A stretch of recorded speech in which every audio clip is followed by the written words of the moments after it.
Bien, hermanos, ustedes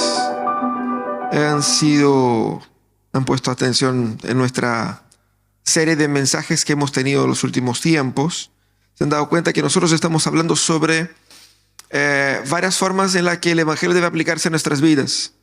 Hemos visto cómo el Evangelio se aplica a nuestras vidas en la dinámica del dinero, cómo el Evangelio se aplica a nuestras vidas en la dinámica del sexo, y ahora vamos a entrar en la parte que yo creo que puede ser la más polémica, quizás, la más compleja, pese a que sea aparentemente menos problemática que las anteriores, pero sí vamos a hablar sobre el poder, cómo el Evangelio redime las dinámicas del poder, tanto en el contexto del orgullo personal, como en el contexto de la aplicación de la autoridad, especialmente en la pedagogía familiar, cómo entendemos las dinámicas del poder en la esfera de la política y del ambiente público, de la esfera pública, y también cómo las dinámicas del poder se manifiestan en el mundo espiritual. Sobre eso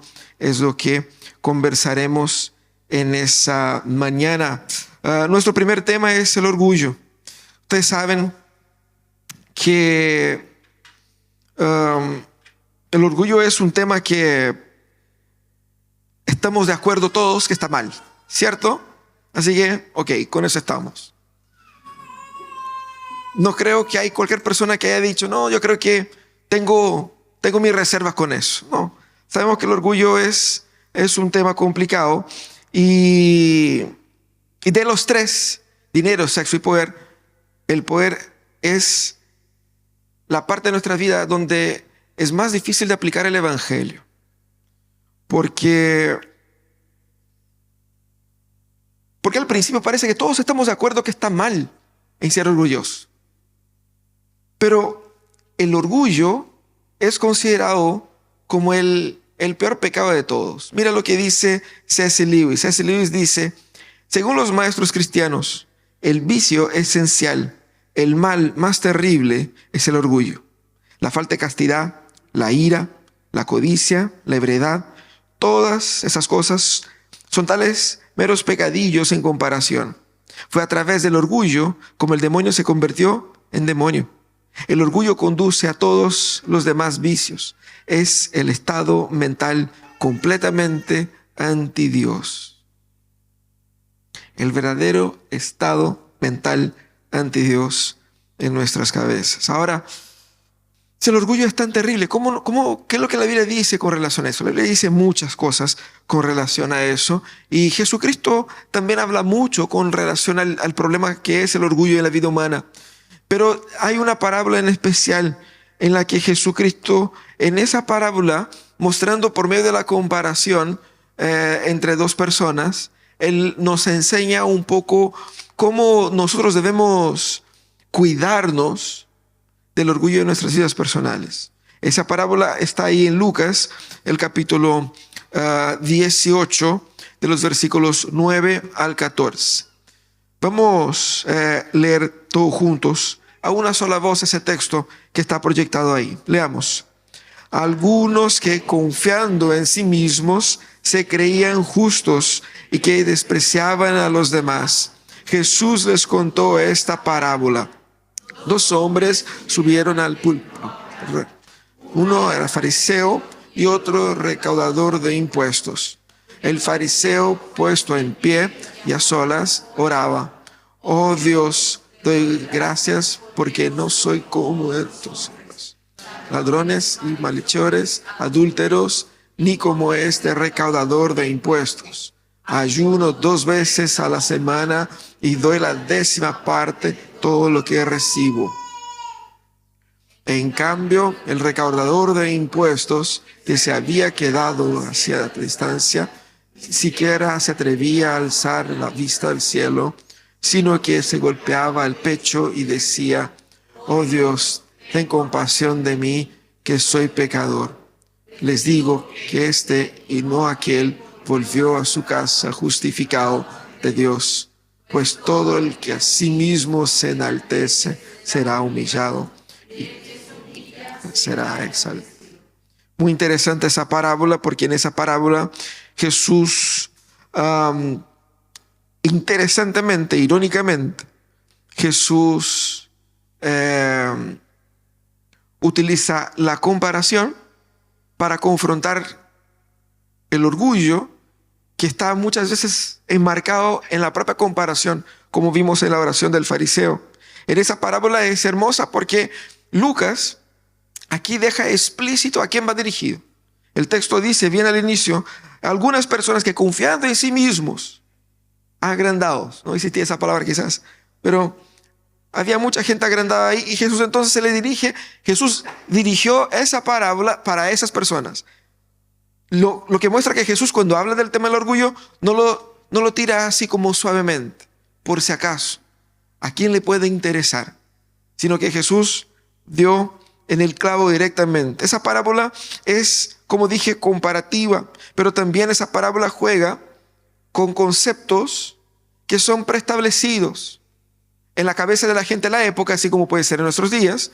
El fariseo era como un hombre de la fe, un hombre de la religión, un hombre conocido por su piedad, un hombre conocido por estar más cerca de Dios, un hombre que era notoriamente piadoso, conocedor de las Escrituras, un hombre de Dios, pongámosle así. Y que el fariseo haya ido al templo a orar y que orara como oró, levantando las manos al cielo ahí, eso era lo normal, lo hacían siempre, eso era, no era orgullo en sí mismo, la forma como lo hizo. La diferencia estaba exactamente en su oración. En contrapartida tenemos a un cobrador de impuestos, a un publicano. Ese hombre normalmente no iba al templo.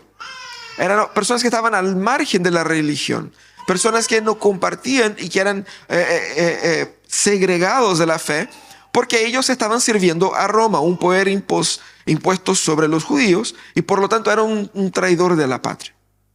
Pero ese hombre estaba ahí arrepentido y clamaba al Señor. 2 hombres, 2 oraciones. Y Jesús interpreta las oraciones diciendo, ¿a quién el Señor escuchó? ¿Y a quién el Señor bendijo? ¿Quién salió de ahí justificado? No fue el santo hombre de Dios, el que interesantemente se enorgullecía de sus hechos espirituales y que eran importantes, igual no era cualquier cosa, pero el hombre santo no volvió justificado, sino que el pecador. Y Jesús termina con un proverbio.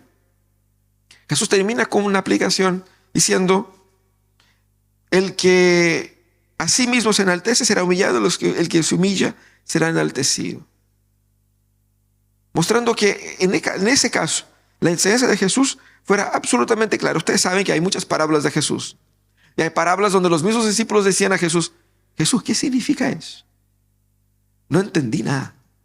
Pero aquí Jesús no deja margen a dudas. Jesús es bien directo y bien claro. Y al mostrar por medio de esa parábola su doctrina con relación al orgullo, Él nos muestra primeramente ahí las 4 manifestaciones del orgullo en el corazón humano, de las cuales nosotros tenemos que tener cuidado. Seguramente es posible que usted esté pensando, bueno, voy a tomar nota porque ahí mi señora, mi marido es una persona muy orgullosa, así que le voy a tirar a la cara cada uno de esos puntos.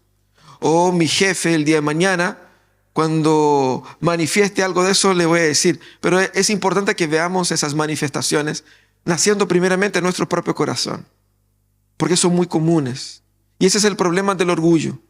Porque como C.S. Lewis decía al inicio, al borracho, al adúltero, de repente uno visualiza, uno sabe cuál es el pecado sexual, el pecado de la carne, el pecado del dinero, pero el pecado del orgullo se pasa incluso por algo piadoso, como vimos en esa oración. El diablo, así como el orgullo, tiene muchas caras y tiene cara de buena.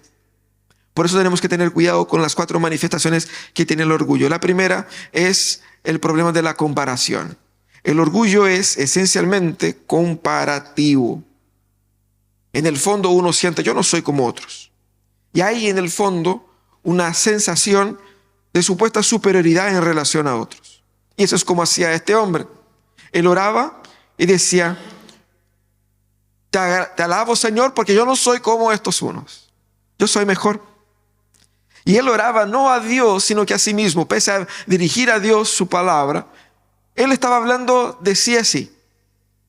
Él no, por más que hablara hacia Dios supuestamente, solo menciona a Dios una única vez. De todo lo que habló fue de cómo él era bacán. Y claramente lo hace en comparación con otros. Y es interesante porque su orgullo solo le permitía ver el pecado del otro, pero nunca el suyo propio. Nunca su propia arrogancia. Porque al final del día esa comparación, la comparación del orgulloso, no es honesta. Es injusta. Seguramente usted ya tuvo que comprar algo y de repente fue a hacer una comparación de cuál es el modelo que mejor me sirve.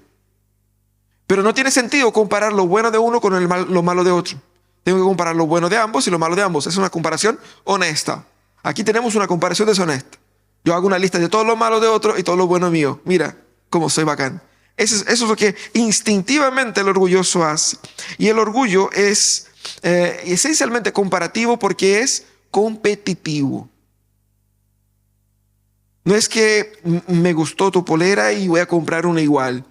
Es que me gustó la tuya y me gustó lo bacán que te ves y yo quiero verme más bacán que tú. Instintivamente el orgulloso está compitiendo y la comparación orgullosa es fundamentada esencialmente en el desprecio. Hay una expresión de desprecio y de desconstrucción del otro, de lo malo que el otro es. Su oración aquí, como en ese caso, es una verdadera expresión de desprecio para todos esos pecadores, incluso hasta el cobrador de impuestos que estaba ahí. Era una verdadera antioración. Y mira qué interesante. C.S. Lewis va a decir más adelante en el mismo texto, en ese que habla del orgullo, dice: un hombre orgulloso siempre desprecia todo lo que considera por debajo de él.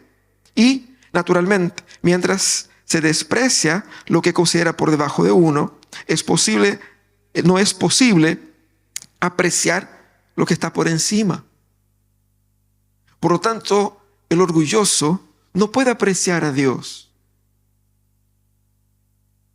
Porque al fin del día, el orgulloso se está poniendo en el lugar de Dios por sobre todas las cosas. Y eso nos toca profundamente. ¿Cuántas veces nosotros nos comparamos unos con otros? No positivamente, pero en ese sentido orgulloso. Pucha que soy bacán. Si no hago yo, nadie hace como yo. Y qué felices son las personas por tenerme a mí a su lado. Qué feliz es Dios por tenerme como su hijo. No decimos a veces con esas palabras, pero en muchas ocasiones nos estamos comparando. Y estamos comparándonos como una manifestación del desprecio por el otro. Esa es la primera manifestación. Y es interesante antes de partir a la segunda. Y quizás ustedes van a decir: no, pastor, yo no me comparo así. Yo no me siento superior a otros. Y ahí viene el anti-orgulloso, el falso humilde. Esa persona que es tan humilde, que está tan orgullosa de su humildad, tan orgullosa de su... Yo no quiero nada, yo soy peor de todos. Soy el peor de los peores. Gané en la competencia de quién es el peor. Y así me muestro, me estoy comparando igual.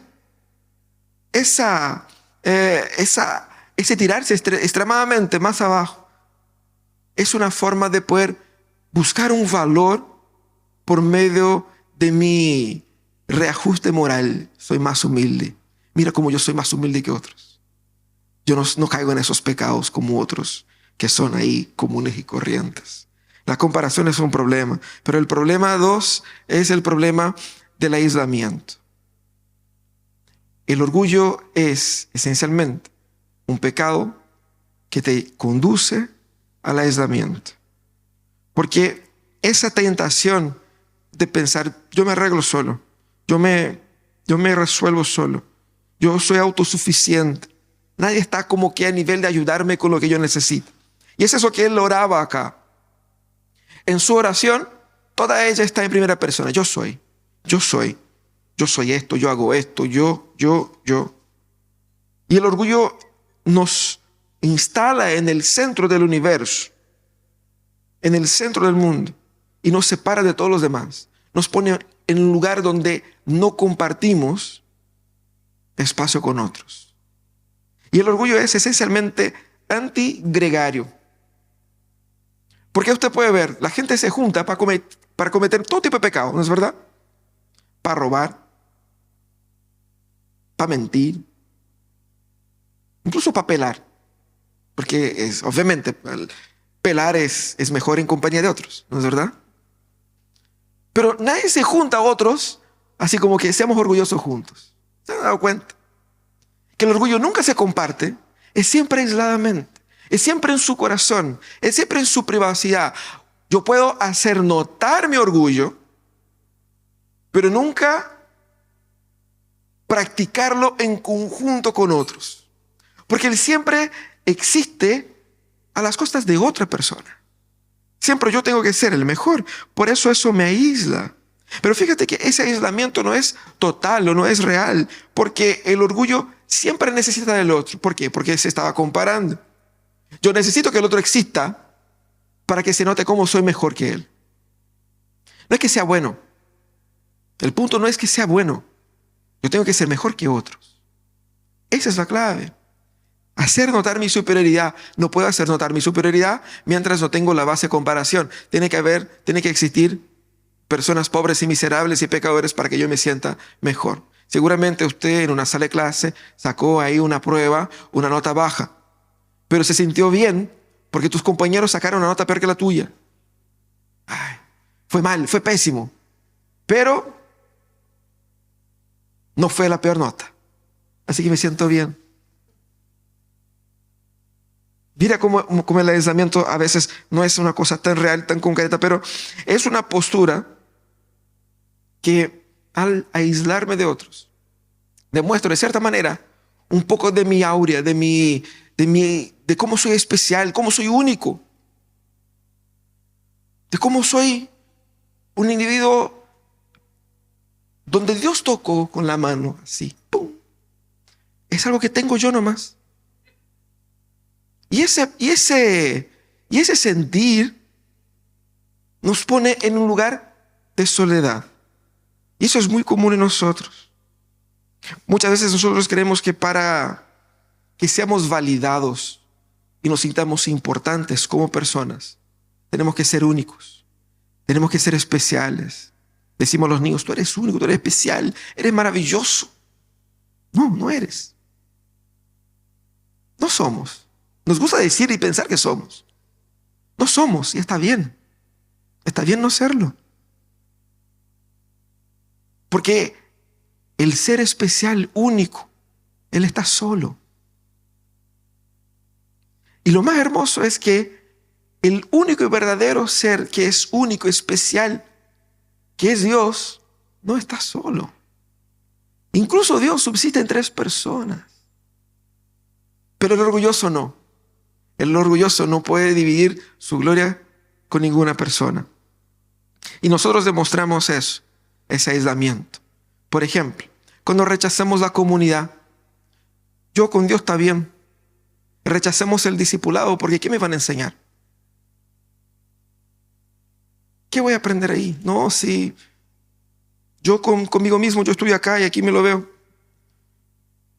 Demostremos nuestro orgullo cuando rechazamos ser ayudados, cuando rechazamos ser servidos, cuando queremos mostrar que somos tan autosuficientes que no necesitamos que nadie nos ayude y queremos llegar a la cima y tener el orgullo de decir yo estoy acá por mi único y propio mérito.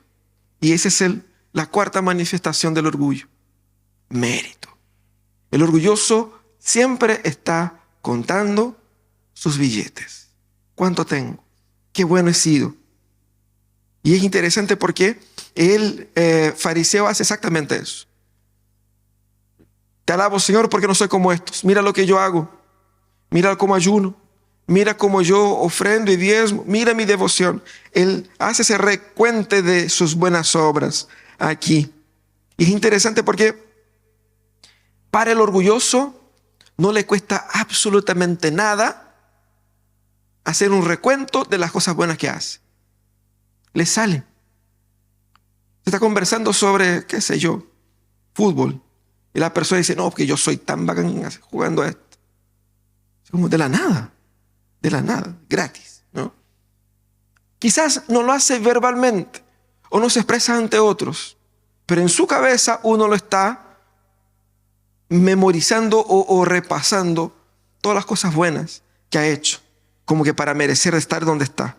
Muchas veces pueden ser logros efectivamente impresionantes, cosas que, pucha, hay gente que sí es buena en lo que hace y hace cosas buenas. Hay gente que sí está tratando de aplicar la palabra. Uno dice, chuta, que leo la Biblia todos los días, oro 3 horas de rodillas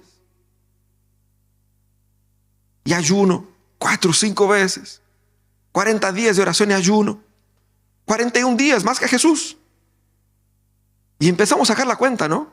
Como si fuera una competencia. Yo tengo que mostrar que mis méritos son cada vez más impresionantes. Y el problema aquí no es la excelencia.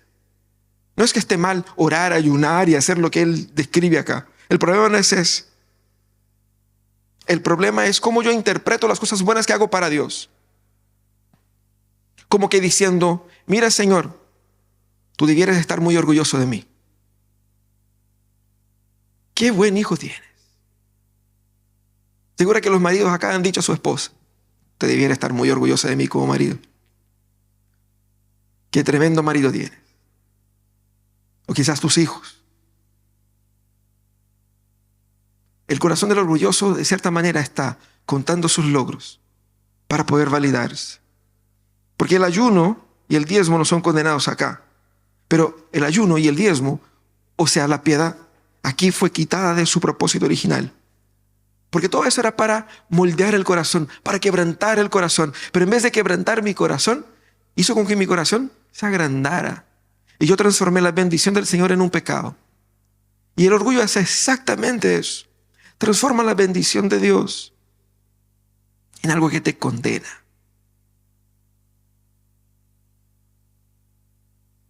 Porque al fin del día lo que el orgulloso quiere, nada más, es robar a Dios su gloria. Era Dios quien debiera ser glorificado por medio de mis oraciones, por medio de mis ayunos, por medio de mis ofrendas. Pero en vez de que Dios sea glorificado, al fin del día el glorificado soy yo. Y es interesante cómo el recuento de los méritos siempre están presentes en una discusión. ¿Se han visto? No, pero yo hice eso y tú no te fijaste. No, pero yo me portaba así y uno saca la cuenta, ¿no? Y es impresionante el apego a nuestras conquistas, en la construcción de nuestra identidad. Es una forma sutil de cultivar el orgullo ahí. Porque uno ve el orgulloso como una persona hiperagrandada, así como que tiene la boca así como abierta siempre para menospreciar a otros. Pero el orgulloso, el verdadero orgulloso, el orgulloso común y corriente, es ese que no está así como visiblemente tan agrandado, pero su corazón es de ese tamaño, no cabe dentro de sí. La lista está hecha de todos sus logros. Y hay un evento importante en la historia. Ustedes conocen al rey David, el hombre según el corazón de Dios, un rey que el Señor llamó para sí, para ser el hombre por medio del cual él haría su pacto y por medio de quien vendría el Salvador del mundo. Qué maravilloso. David estaba haciendo un reinado bastante bueno y como que en determinado momento se le agrandó, se le pasó. Y él dijo, vamos a sacar cuenta de cuánta gente hay en ese reino. El Señor ya había condenado ese tipo de cosas en el pasado. ¿Por qué quería David sacar cuenta y hacer un censo? Algo que es hoy día básicamente normal, o sea, es un tema estadístico. ¿Pero qué quería hacer David? Él quería contar cuán grande soy yo, cuán rico soy yo y cuán exitoso he sido yo. Fue exhortado por sus auxiliares, fue exhortado por el general que estaba a cargo del conteo. Él dijo, no, hagámoslo, contra la voluntad del Señor. Y esa demostración de orgullo, al recontar sus méritos, implicó el sufrimiento, dolor y muerte para su propio pueblo y para él. El Señor quiere que entendamos que muchas veces los méritos de las cosas que hacemos no deben ser creditados a nuestra cuenta. Los méritos de nuestros logros es una demostración del favor de Dios. Básicamente, todo lo bueno que hay en mí es gracia de Dios. Todo lo malo que hay en mí es yo mismo. Es culpa mía. Ese es el conteo de la gracia. Y eso es lo que debemos hacer para luchar contra esa manifestación del orgullo. Pero es interesante porque cuando yo doy crédito a otros y no recibo crédito de vuelta, en mi corazón nace la cuarta manifestación del orgullo, que es el remordimiento. Ese aquí, el resentimiento, el remordimiento es terrible. Porque eso nace cuando uno dice, pucha, nadie me valora. Nadie me da el valor que yo merezco. Tengo mis méritos, pero nadie reconoce eso. O quizás no reconoce como yo quisiera que fuera. Piensa que yo debiera recibir más atención y más valor. Pensamos por un instante en esa oración. ¿Cómo alguien haría una oración como la de ese hombre si él en algún momento no hubiese pensado que quizás Dios no lo estaba notando, no estaba dándose cuenta de lo bueno que era él? Su oración es una forma de oración de despecho, como las canciones de Shakira últimamente, de remordimiento, de resentimiento. Y recontar sus méritos a Dios no tiene mucho propósito, porque ¿para qué? ¿Para qué? ¿Qué es lo que quiero decir a Dios cuando digo todo lo bueno que he hecho y que soy mejor que otros? ¿Qué quiero decir? ¿Qué estoy diciendo cuando hago eso? Es mi resentimiento hablando más alto. Es la convicción de que yo merezco más. Y quizás aquí él estuviera reclamando, Señor, mira cómo soy superior a esos pobres mortales. Yo merezco el doble, el triple de su bendición en comparación con estos. Porque si yo que estoy acá y soy tan bueno, he recibido eso, y si ellos que están aquí conmigo han recibido cosas similares, ya está mal.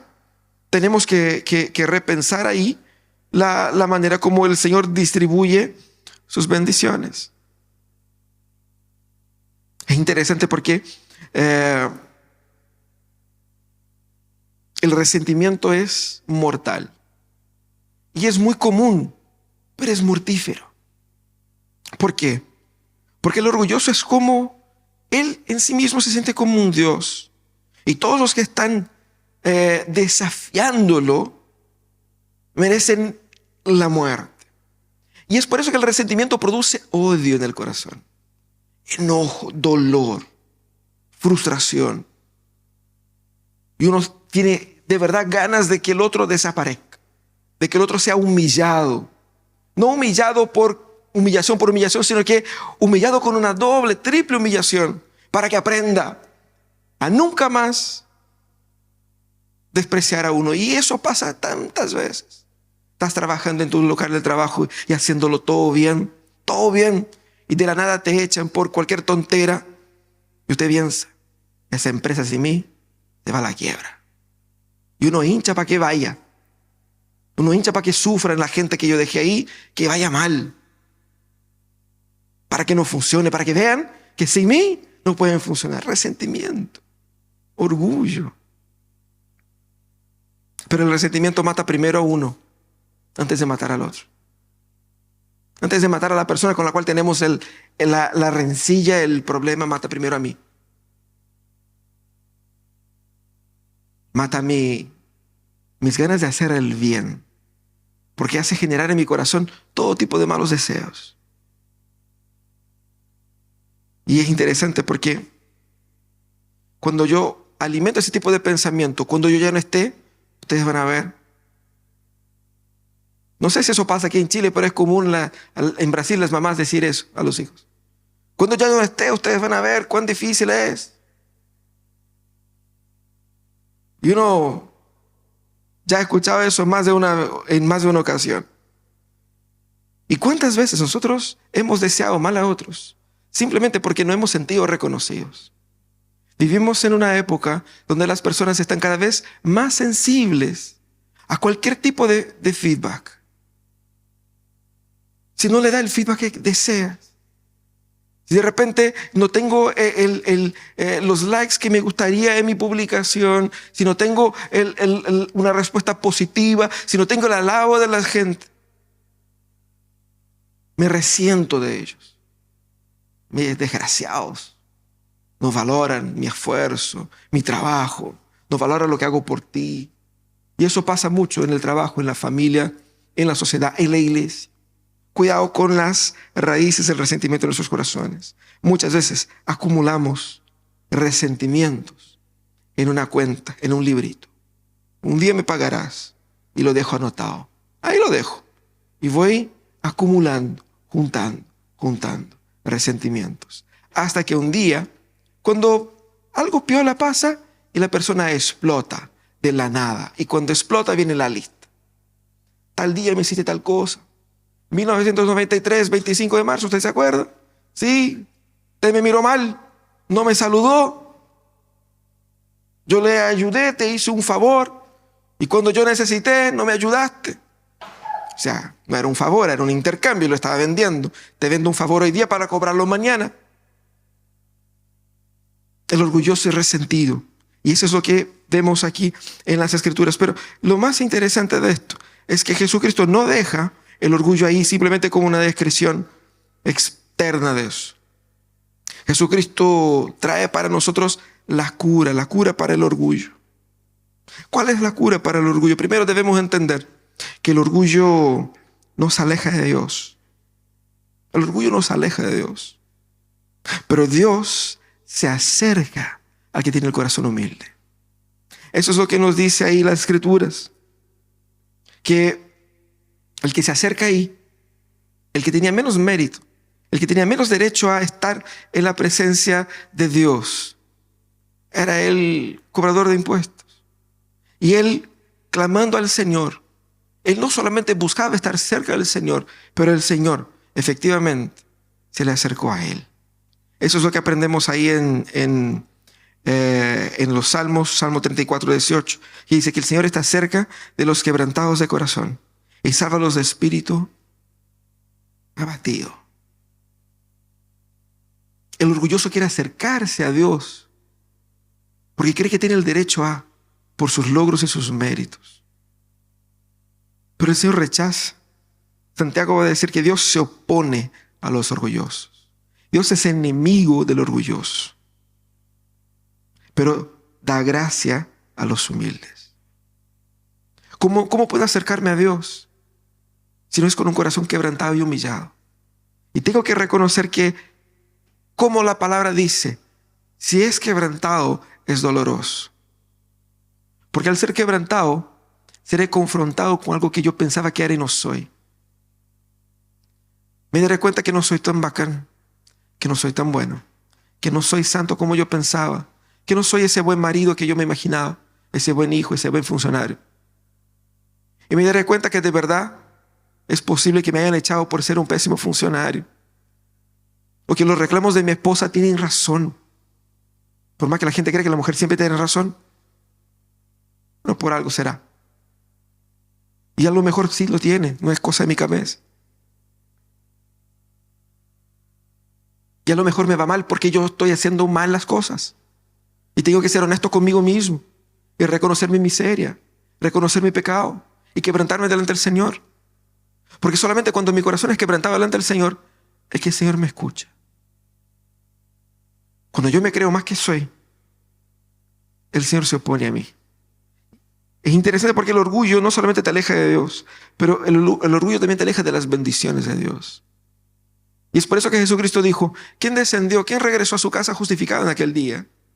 No el santo hombre de Dios que hace todo lo correcto, sino que el que reconoció que era pecador. El orgullo nos aleja de las bendiciones de Dios, del favor de Dios, de las cosas buenas que Dios da. Porque cuando uno está tan lleno de sí mismo, uno se hace impermeable a las bendiciones de Dios. Uno se pone en el lugar de Dios, y si yo estoy en el lugar de Dios, yo soy fuente y no objeto de bendición. ¿Se han dado cuenta? El orgulloso es tan orgulloso, tan lleno de sí, que él se siente como él la fuente de todo el bien. Luego, si yo soy la fuente,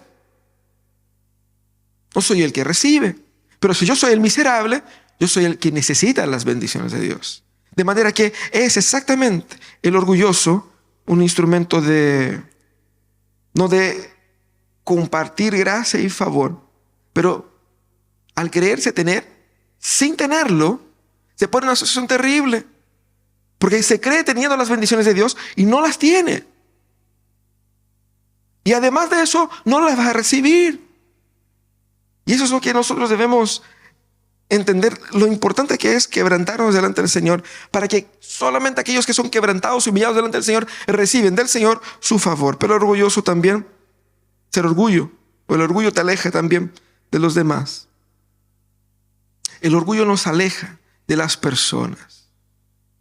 Porque si yo soy una persona que cree autosuficiente, muy importante, llena de logros, de méritos, una persona que los demás debieran tener el orgullo, el placer de estar conmigo, cada vez más me sentiré solo.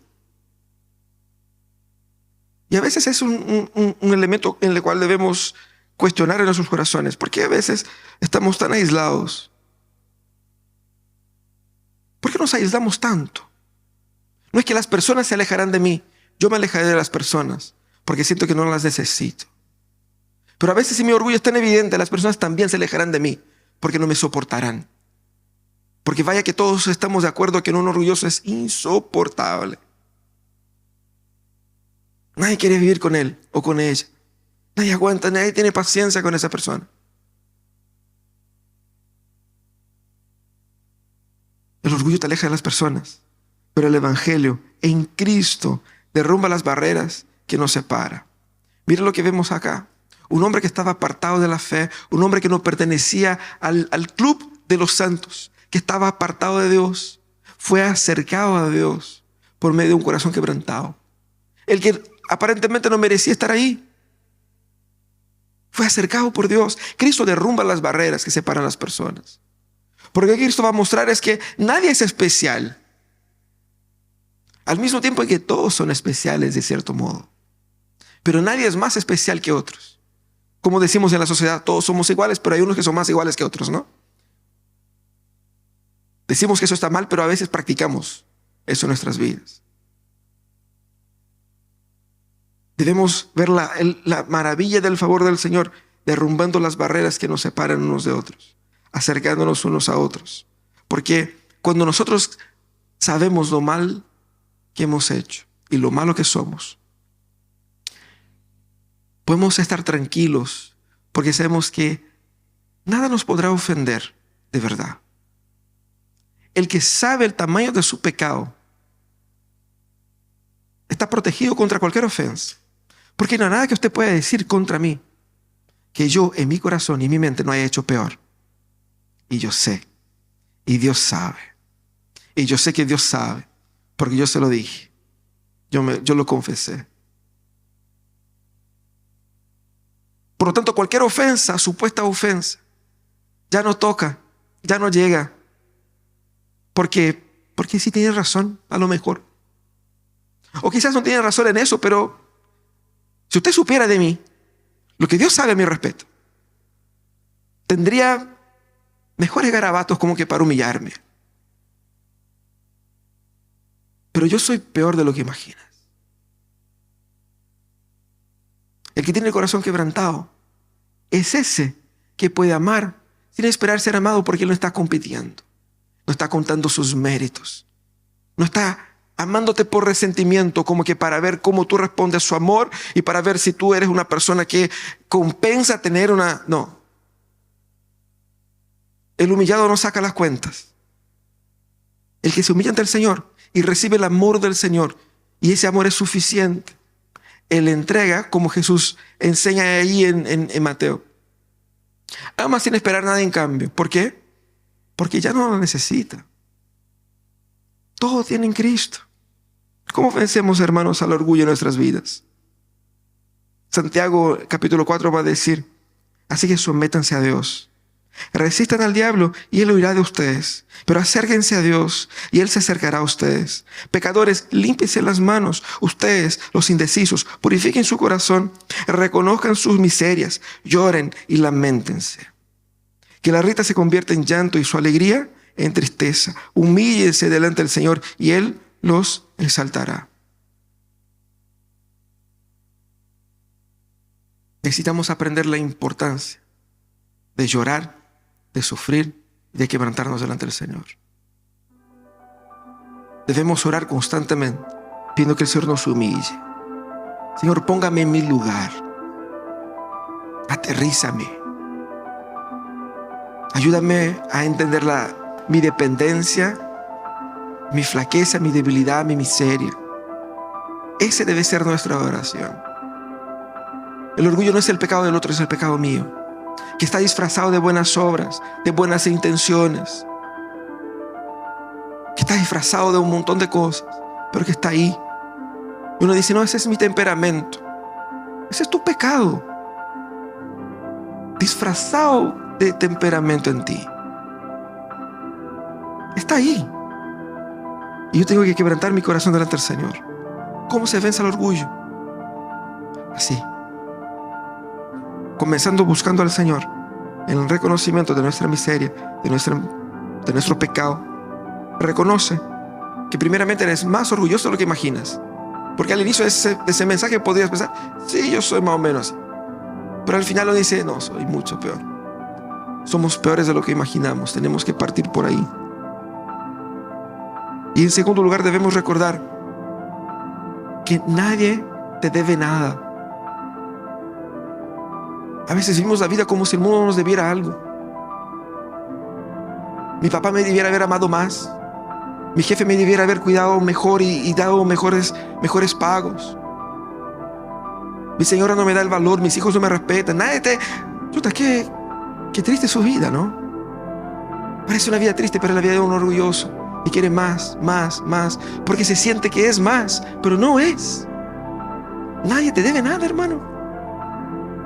Estamos muertos en nuestros delitos y pecados, y lo que nosotros sí merecemos es la condenación eterna. Dicho eso, debemos recordar que a este ser que no merece nada, Dios en Cristo ha dado todo. Yo no merezco nada, pero Cristo me ha dado todo. Y lo que tengo, de ninguna manera puedo tenerlo y decir: mira lo que conquisté. Porque la salvación, la santidad, la vida, las cosas buenas que yo disfruto no son méritos míos, es de Cristo. A Él la gloria, a Él la gloria, a Él la gloria. Ese debe ser nuestro corazón. Ser quebrantado duele, pero sana. Por eso necesitamos ser quebrantados. Cierra tus ojos, quiero orar con ustedes. Y mientras oramos, el grupo